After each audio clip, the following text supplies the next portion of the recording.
Well, the Biden administration blames inflation on the pandemic, as you just heard, but how much are their policies to blame? For more, let's bring in Congresswoman Claudia Tenney of House Small Business and former Labor Secretary nominee and author of the new book, It's Time to Let America Work Again, Andy Puzder. Thank you both for joining us. Andy, let me come to you first.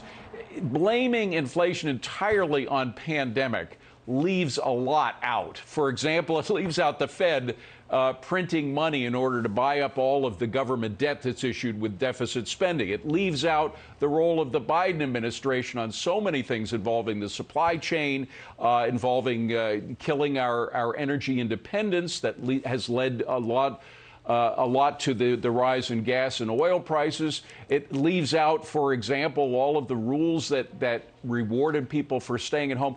How would you define or characterize the role of the pandemic, the Fed, and the Biden administration policies with the inflation problem? Well, this really isn't a surprise. Last spring, when the Biden administration was considering its $1.9 trillion spending spree, on top of the $5.3 trillion that we'd already spent, even Larry Summers came out and said, "Don't do this. This will set inflation on fire. Don't do it." Well, he was right. It set inflation on fire. He wasn't the only person saying it. I said it. You said it. Art Laffer, Steve Moore, Jason, for everybody said this is going to cause inflation. Well, it did cause inflation. So now they want to go back and say, well, no, that wasn't really it. Well, they weren't foretelling the future. This was very obvious what was going to happen. Sure, we would have had a little inflation coming out of the pandemic. People needed to get back to work. We needed to get the economy back in gear. The reality is, if the Biden administration had done nothing, we would be in so much better shape than we are today. Well, Congresswoman, you're looking at the number one issue, economic issue that concerns Americans right now. And overwhelmingly, it's inflation, the problem of rising prices. And so much of what this administration done, and let's start with energy, because we lost our energy independence already in just less than a year of the Biden administration. We lost that role. And now the foreigners are setting the prices again. So you don't have to go much further than our lack of energy independence to see where inflation begins. Well, of course, everything is contributing to that. As Andy pointed out, it's not just all the spending that's causing the inflation. It's the continued spending as we look at the potential build back broke, build back better, whatever they want to call it.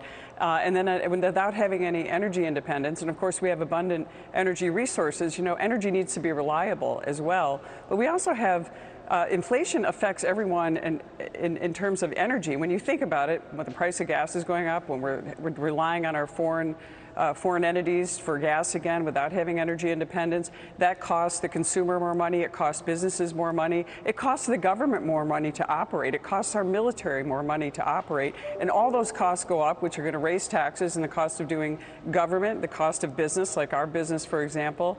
And so you're seeing this all the way around, and then the inflation is not, I don't see an end in sight. I also don't see an end in sight as we run through the complete alphabet of what these variants are going to be. We've got to learn to live with this in a safe and responsible way, but not incentivize people to stay home, not continue to try to have a dynamic labor force, which is the problem. We have supply chain issues, raising prices. And when you talk about specifics, we did surveys into our district, and 90% of the businesses that responded to our surveys, and there were many that responded, thousands, said that they had problems with supply chains, problems with the cost, including the cost of gas because of shipping, trucking, everything else. And then 80% of our constituents responded saying that their Thanksgiving costs more, that everything is costing more. So we have proof of that in our district in upstate New York. And it's very simple, Andy. The key to the supply chain problem is really the labor shortage. You just don't have people